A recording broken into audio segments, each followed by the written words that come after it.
This is Good Morning Mumbai, and you're with Hrishi K. Radio 1. Really happy and pleased. Youth icon for not many people. All of the youth is here.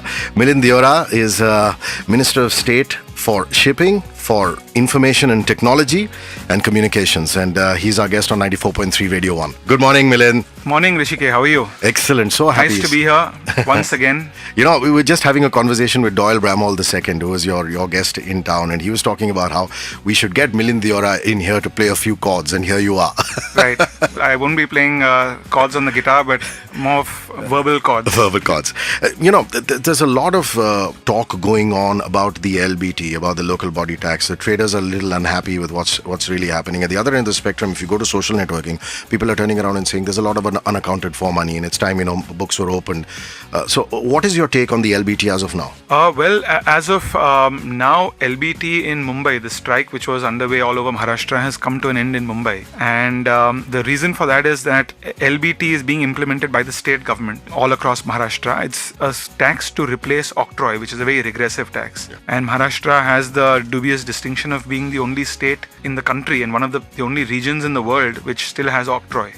So it's a good move to replace octroi to start with. But for Mumbai, the tax will be implemented in a much different manner than it will be for the rest of the state. So traders in Mumbai were unnecessarily agitating with traders from the rest of Maharashtra, although LBT was not being implemented in Mumbai for a while. So we tried to sort of assuage their fears, explain to them what is really going to happen and the phased manner in which it will happen. And we had a meeting recently with the Chief Minister also, assured traders that when the state government does decide to implement LBT, which is the local body tax, and replace octroi in Mumbai, traders associations will be consulted, because traders to some extent are right. I mean, they're not saying we don't want to pay any tax. They don't want octroi, but they don't want undue and unnecessary harassment from authorities, which frankly I subscribe to that view, because they're small traders, small retailers, small wholesalers. They don't want the arm of the government coming and harassing them to pay up tax. And so we supported their cause in that sense. It wasn't only about traders. Actually, it snowballed into a much larger issue, because it was affecting the common person on the street. The common person couldn't buy essential commodities. They couldn't buy medicines. They couldn't buy basic food supplies. So therefore, I'm glad the Chief Minister intervened and agreed to accommodate their views and suggestions before implementing it in Mumbai. So as of now, the strike is called off in Mumbai. Fantastic. Up ahead, conversation with Milind Deora about a very interesting Google Hangout that he's doing. Don't go anywhere. It's 94.3 Radio 1. This is Good Morning Mumbai, and you're with Hrishi K. Radio 1. He's Minister of State for Communications, IT, as well as Shipping, and he's really, other than being an MP for South Mumbai, his heart is intrinsically in the city, because he is a son of the soil, so to say. I'm very keen to know about the Google Hangout. I mean, it's such a wonderful way to reach out to young people and just get reactions. The timing of it, what are you going to be discussing? Well, I am a minister in the government of India in two ministries. One is Communications and IT.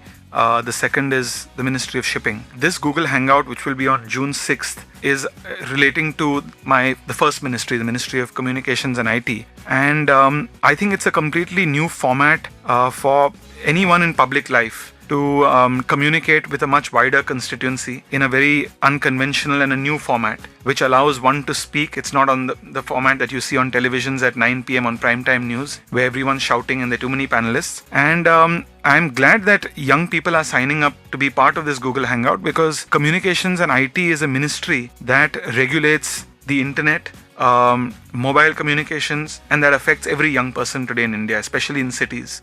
We have a high rate of teledensity in our country. Almost everyone has access to a mobile phone. Internet penetration is growing. People interact, share information, share photographs, connect with friends and loved ones on social media.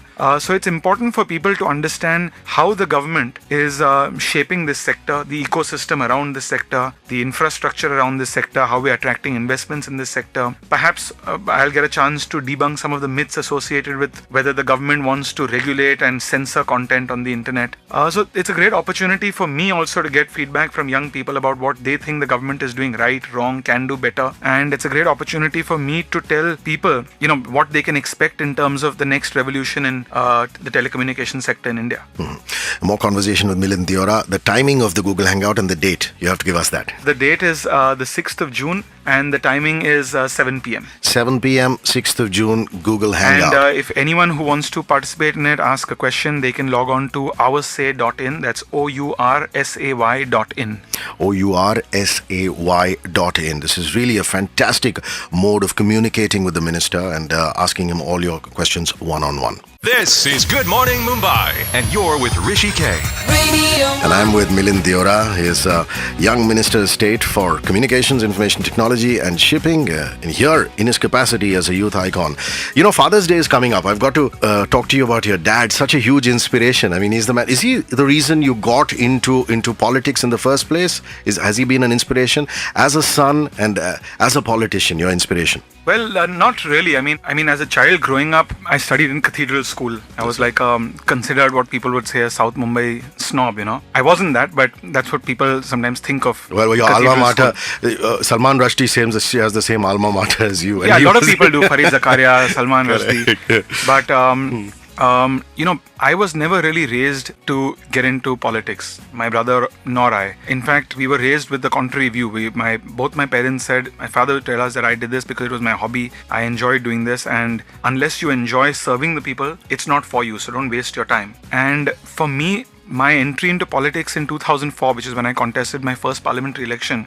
Of course, I got an entry because I was a prominent politician's son. There's no doubt about it. I wouldn't have gotten a ticket to fight a Lok Sabha election at the age of 27. But it in some ways happened by accident, because in 2002 or 3, I started getting involved. I had just moved back from the United States after studying and working there for about 5 years. I moved back in 2000. And in 2002 or 3, I was involved with some social initiatives in South Mumbai, largely around, ironically enough, IT education for the masses. And we would basically go to some of these government-aided schools and municipal schools and adopt those schools through an NGO and provide them with free computer education. Because at that time, Maharashtra government had just made IT a part of their syllabus. But these schools had no money to even afford blackboards, to even pay salaries to their teachers. So for them, setting up a computer lab was an impossibility. And we really took that on in a public-private partnership mode. And that really got me exposed to the fact that even in a constituency like South Mumbai, where you think, you know, only some of the finest schools exist and some of the wealthiest people in India live here,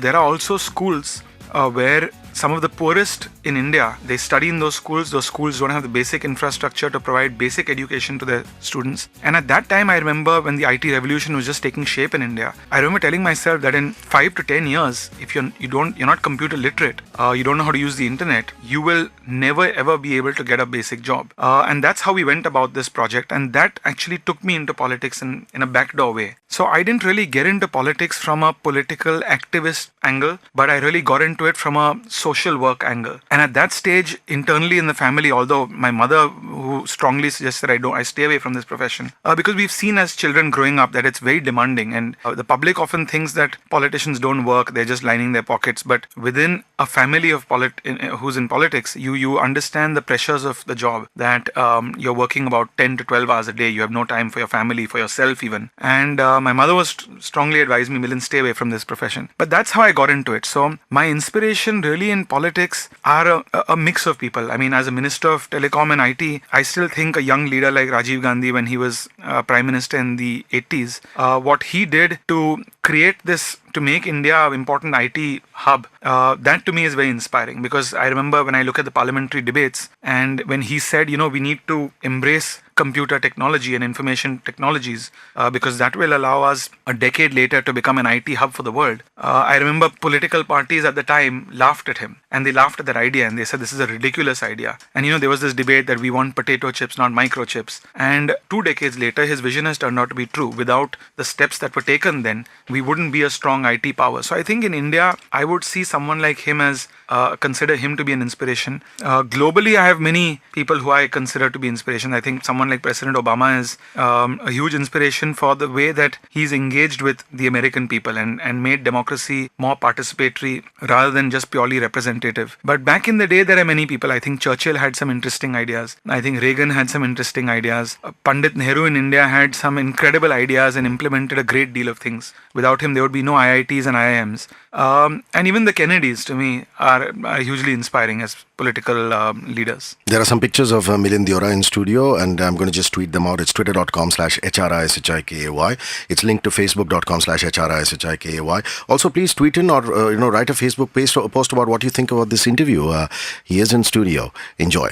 This is Good Morning Mumbai, and you're with Hrishi K. Radio 1. Milind Deora, Minister of State for Communications, Information Technology and Shipping is my guest today, and we're talking about a host of issues.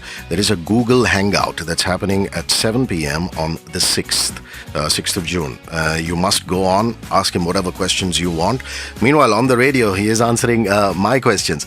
Something really fascinating. You've avidly supported football, soccer, and I think that's really amazing for a station like ours who believes in independent alternative thinking.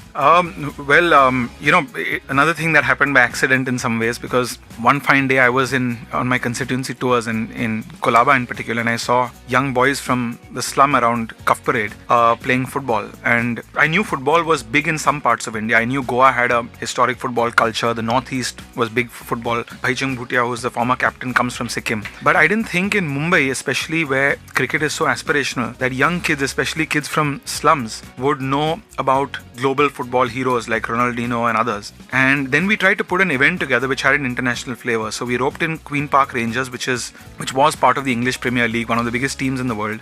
We roped in a sponsor like Coca-Cola, a local sponsor like Nirmal Lifestyles. And we put an event together for young kids in Mumbai, where across the board, whether you came from a municipal school or you came from a very affluent school, you were given the same kit, from shoes to your jersey, so that on the field there was no discrimination. Everyone played equally. There was not something like I can afford these shoes and someone else can't. And we created a level playing field for all kids to really demonstrate their capabilities as footballers. And the best footballers, each year, we've been doing this is our 5th year now. Each year we take the best footballers from the local area to train with Queen Park Rangers in London. And it's a huge opportunity for them, because their children who come from some of them come from very underprivileged backgrounds, can never even dream of visiting London, leave alone go there and be trained by some of the best footballers, the best coaches, and by one of the best teams. And it's heartening for me, because we've sent just a little under 10 young footballers now to London. And the coaches tell me from Queen Park Rangers that some of those kids, of course, they're built a little differently from the children in London,